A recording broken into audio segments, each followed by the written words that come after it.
وسط حلق، حلق کے 3 حصے ہوتے ہیں، وسط حلق اس میں سے ایک حصہ ہے، یعنی ایک حصہ حلق کا وہ ہوتا ہے جو سینے کی طرف ہوتا ہے،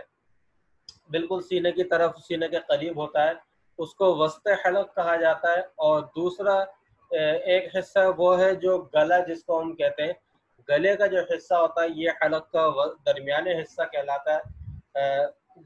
وسط حلق یہ گلے والا حصہ، درمیانی حصہ وسط حلق کہلاتا ہے،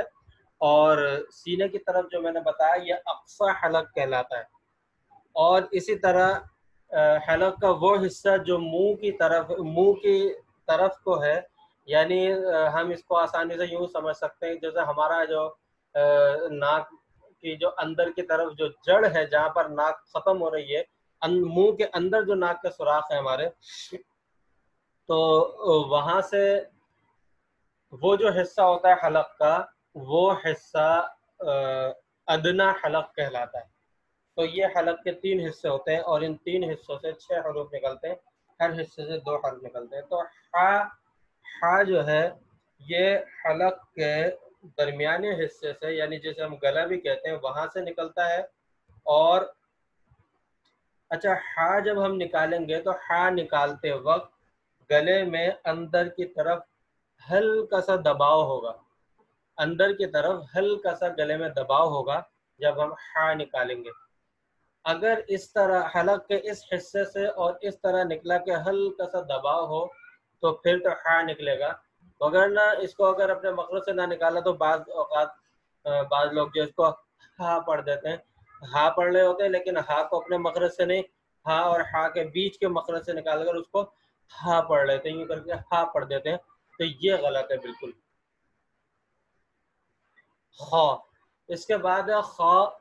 تو یہ خا جو ہے یہ ادنا حلق جو میں نے بتایا تھا منہ کی طرف ادنا حلق جو ہے حلق کا حصہ ہے وہ ادنا حلق کہلاتا ہے جو منہ کی طرف کو ہے۔ اور میں نے بتایا کہ ہمارے ناک کی جو اندر کے سوراخ ہیں، منہ میں جو جا رہے ہوتے ہیں جڑ، وہ اسی جگہ پر جا رہے ہوتے ہیں، یا اس کو آسانی سے سمجھنے کے لیے ایسے جیسے بلغم وغیرہ آتا ہے تو وہ جس طرف ہوتا ہے وہ حصہ ہی ادنا حلق کہلاتا ہے، تو وہاں سے خا نکلتا ہے۔ اچھا، جس حصے سے یعنی وسط حلق سے ہا نکلتا ہے وہاں سے ایک اور بھی حرف نکلتا ہے، اسی طرح خا جس حصے سے نکلتا ہے یعنی ادنا حلق سے، تو وہاں سے بھی ایک اور حرف نکلتا ہے۔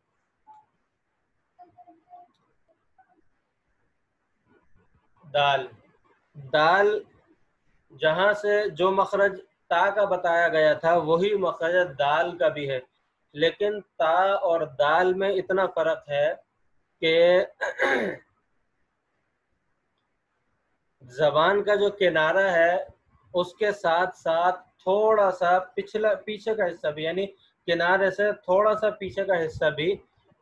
زبان کا کنارہ تو جڑ میں لگے گا، اور اس سے تھوڑا سا پچھلا حصہ اوپر کے تالو سے، یعنی اس کے سامنے جو اوپر کا تالو کا حصہ ہے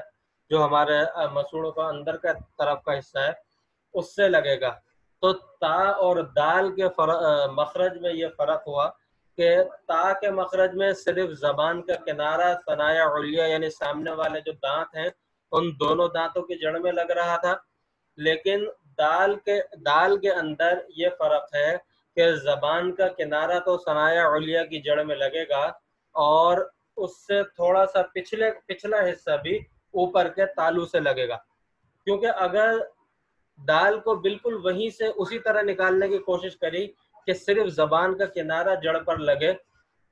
تو اس صورت میں وہ دال نہیں، وہ تال بن جائے گا، تو اس لیے اس کا بھی خیال رکھا جائے کہ دال نکالتے وقت تھوڑا سا زبان کا کنارے سے ہٹ کر تھوڑا سا پچھلا حصہ بھی یہ اوپر کے تالو سے لگے گا۔ تو تا اور دال ان کا مخرج ایک ہی ہے لیکن ان کے مخرج میں یہ فرق ہے، اور یہ دونوں حروف جو ہے وہ حروف ہیں جن کو موٹا نہیں کیا جاتا، یہ دونوں حروف کبھی بھی موٹے نہیں ہوتے۔ اس کے بعد ہے ذال، دال کے بعد ذال ہے، تو ذال کا مخرج بھی وہی ہے جو تا کا مخرج بیان کیا گیا تھا۔ سا اور ذال ان دونوں کا مخرج ایک ہی ہے. زبان کا کنارہ ثنایا علیہ کے کنارے پر لگے گا اور کنارہ تھوڑا سا باہر کو نکلے گا، لیکن سا اور ذال کے مخرج میں یہ فرق ہے کہ ذال کی ادائیگی میں تھوڑی سی زبان میں تھر تھراہٹ یعنی وائبریشن ہوتی ہے زبان کے اندر، کیونکہ اگر ذال کے ادائیگی میں ہم زبان کے اندر معمولی سی بالکل وائبریشن نہ ہو تو پھر وہ ذال نہیں، وہ سال بن جائے گا. تو اس لیے سا اور ذال کے مخرج میں فرق یہ ہے کہ زبان کا کنارہ لگے گا تو وہیں پر ثنایا علیہ کے جو کنارہ ہے اسی سے لگے گا اور تھوڑا سا کنارہ زبان کا باہر نکلے گا، لیکن سا کی ادائیگی میں وائبریشن بالکل بھی نہیں ہوگی، جبکہ ذال کی ادائیگی کے اندر معمولی سی وائبریشن ضرور ہوگی، تھرتھراہٹ کہنے یا وائبریشن معمولی سی ہوگی. آپ پڑھ کر دیکھیں تو آپ کو اندازہ ہوگا کہ ہاں معمولی سی وائبریشن ہو رہی ہے. تو یہ ہے ذال کا مخرج. اس کے بعد ہے را. را کا مخرج کہ زبان کا کنارہ یعنی زبان کی نوک، کنارہ نہیں زبان کی نوک یہ اوپر کے تالو سے لگے، زبان کی نوک اوپر کے تالو سے لگے تو یعنی منہ کا جو ہمارا اوپر والا حصہ ہے اس سے ٹکرائے زبان کی نوک، اس سے را ادا ہوتا ہے. را جو ہے یہ یعنی بولنے کے اندر اس کو جو ہم حروف تہجی کے جو نام ہیں ان کو ہم نام بھی کہہ سکتے ہیں یا ان کو ہم بولنا بھی کہہ سکتے ہیں. میں عموماً ان کو بولنے سے تعبیر کرتا ہوں کہ را کو بولنے کے اندر تو ہم اس کو موٹا کریں گے، اور کسی حرف کو موٹا کرنے کا طریقہ یہ ہے کہ زبان کی جو جڑ ہے وہ اوپر کی طرف اٹھے گی، اوپر والے تالو سے یعنی اوپر سے لگے گی نہیں بلکہ صرف اوپر کی طرف اٹھے گی. موٹے حروف کو ادا کرتے وقت زبان کی جڑ اوپر کی طرف اٹھے گی تو اس سے وہ حرف موٹا ہو جائے گا. موٹے حروف جو ہیں وہ تو کل 7 ہیں، یعنی ایسے حروف جو ہر وقت موٹے ہوتے ہیں چاہے ان پر کوئی بھی حرکت آئے یا وہ ساکن ہو پھر بھی، لیکن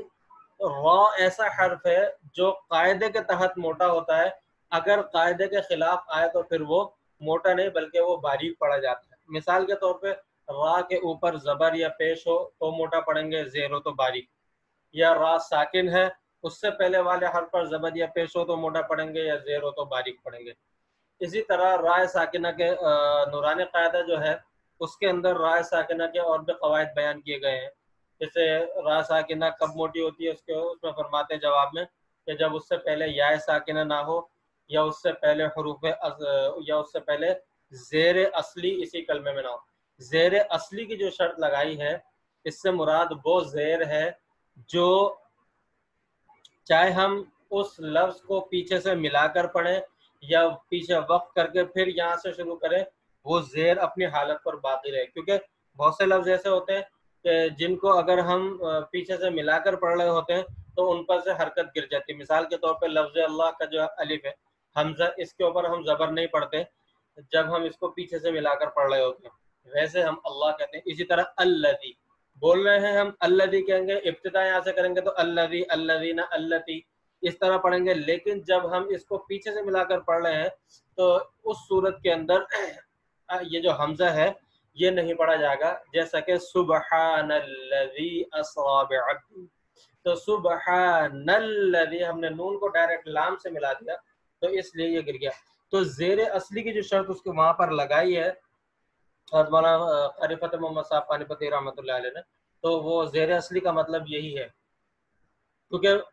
یہ جو اللہ اس طرح کے حروف ہیں ان کو یہ جو حمزہ ہوتے ہیں ان کو حمزہ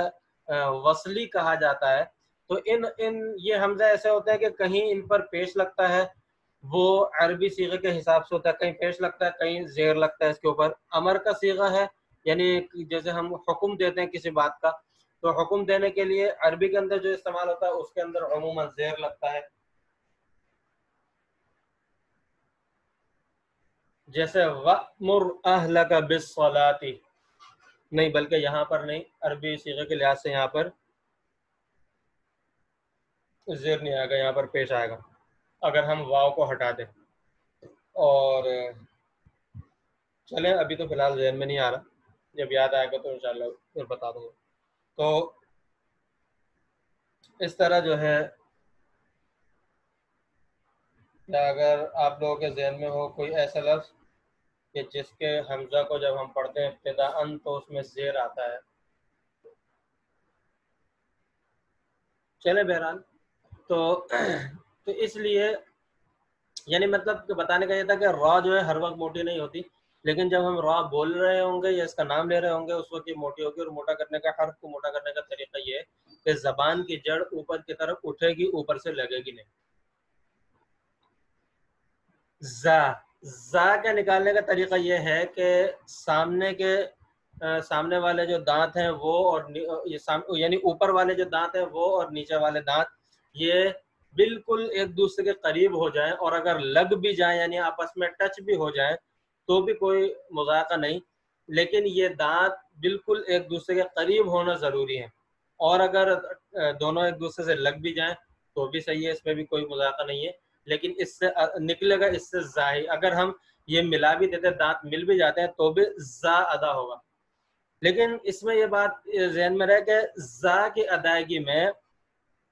زبان جو ہے بیچ میں تو ہوگی، درمیان میں تو ہوگی، لیکن زبان کسی جگہ لگے گی نہیں. زا یا اگر لگے گی بھی تو زیادہ سے زیادہ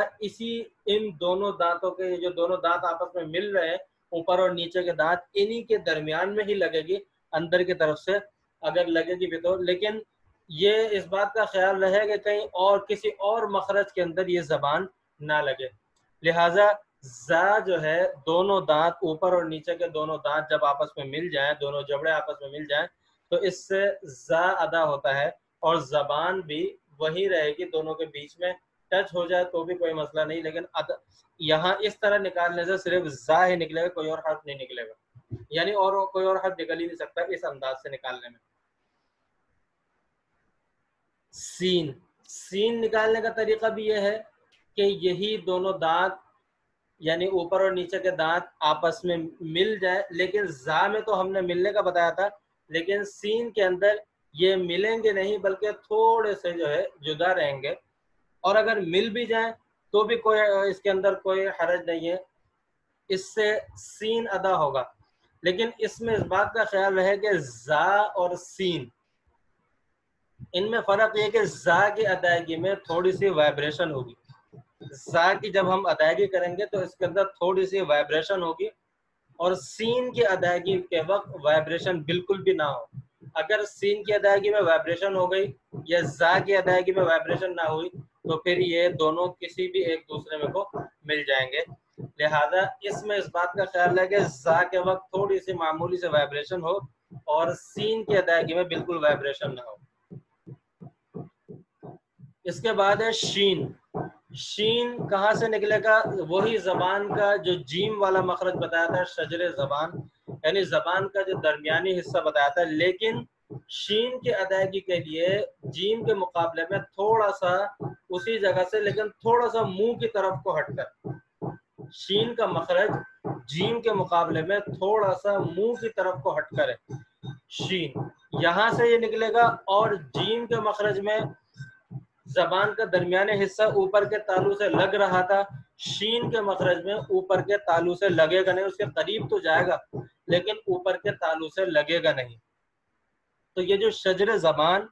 جیم شین یا ان تینوں کا مخرج بتایا جاتا ہے، تو اس کے اندر فرق یہ ہے، اس فرق کو ضرور مد نظر رکھیں کہ جیم کی ادائیگی کے وقت زبان کا درمیانی حصہ اوپر سے لگ جائے گا، اور شین کی ادائیگی کے وقت ایک تو تھوڑا سا منہ کی طرف آنا پڑے گا بیچ کے حصے سے، اور دوسرا یہ کہ اوپر کے تالو سے نہیں لگے گا زبان کا یہ درمیانی حصہ شجر زبان. اس سے شین ادا ہوگا. اور شین حروف تفشی میں سے ہے، یعنی اس کے ادائیگی کے وقت آواز پوری منہ کے اندر پھیل جاتی ہے، تو یہ آواز بھی پھیلنی چاہیے،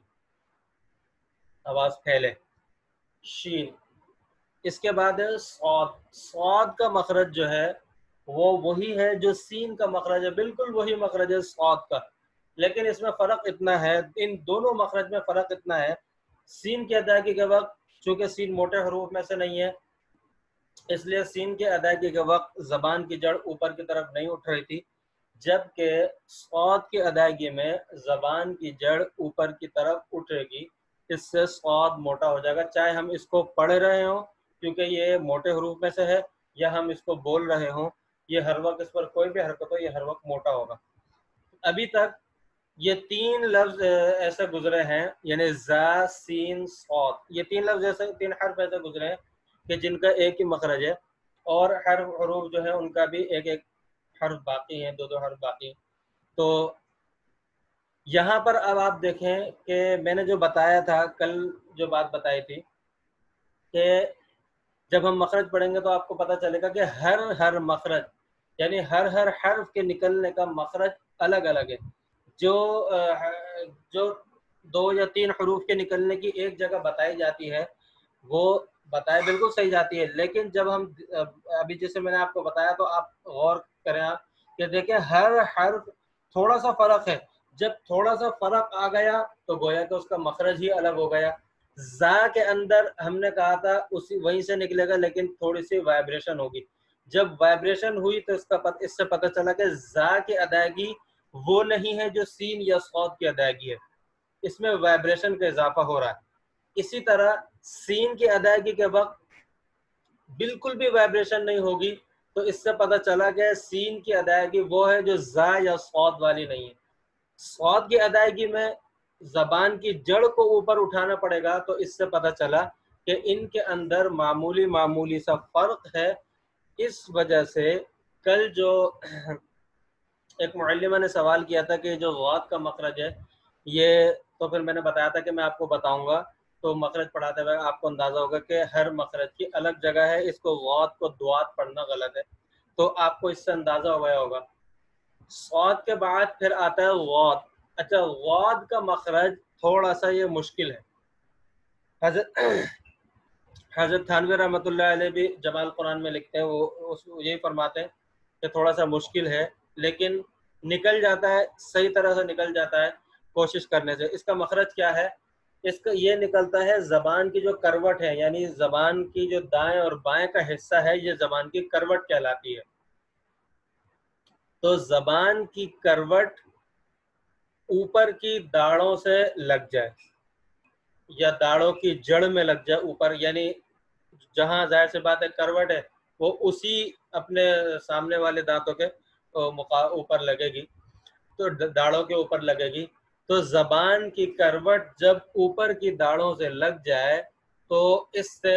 غاد ادا ہوتا ہے۔ حضرت تھانوی رحمۃ اللہ علیہ بھی یہ لکھتے ہیں، فرماتے ہیں کہ دونوں طرف سے نکالنا صحیح ہے لیکن بہت مشکل ہے، اس کے مقابلے میں دائیں طرف سے سیدھی طرف سے نکالنا آسان ہے، اور اس کے مقابلے میں بائیں طرف سے یعنی الٹی طرف سے نکالنا اس سے زیادہ آسان ہے۔ لیکن بہرحال میں تو دونوں طرف سے نکالتا ہوں، اس طرح غاد ادا ہوتا ہے۔ تو غاد نکلے گا، اس کے اندر ایک تو یہ کہ زبان کی جو کروٹ ہے وہ اوپر کے داڑوں سے لگے گی۔ دوسری بات کا یہ خیال رکھنا ضروری ہے کہ زبان کی نوک کہیں بھی نہیں لگے گی، زبان کی جو نوک ہے وہ کہیں بھی نہیں لگے گی، کیونکہ اگر زبان کی نوک کہیں لگ گئی تو یہ دوسرا مخرج بن جائے گا، یعنی زبان کی نوک اگر کنارے سے لگ گئی تو یہ غا بن جائے گا، یہ غاد نہیں رہے گا۔ تو اس لیے زبان کی نوک بیچ میں رہے گی، زبان کی نوک کو کہیں بھی نہیں لگانا، اور زبان کی جو جڑ ہے وہ اوپر کی طرف اٹھے گی، اوپر کے تالو سے لگے گی نہیں، کیونکہ غاد بھی موٹے حروف میں سے ہے، تو اوپر کے جو ہے طرف تالو کی طرف اٹھے گی لیکن تالو سے لگے گی نہیں، صرف اٹھے گی، تو اس طرح غاد ادا ہوگا۔ اچھا، غاد کو غا پڑھنا بھی غلط ہے، یا غاد کو غین کی طرح پڑھتے ہیں، غاد غین کا جو مخرج ہے وہاں سے غاد بالکل نہ نکالا جائے، کیونکہ اس سے اگر اس کو غین کے مخرج سے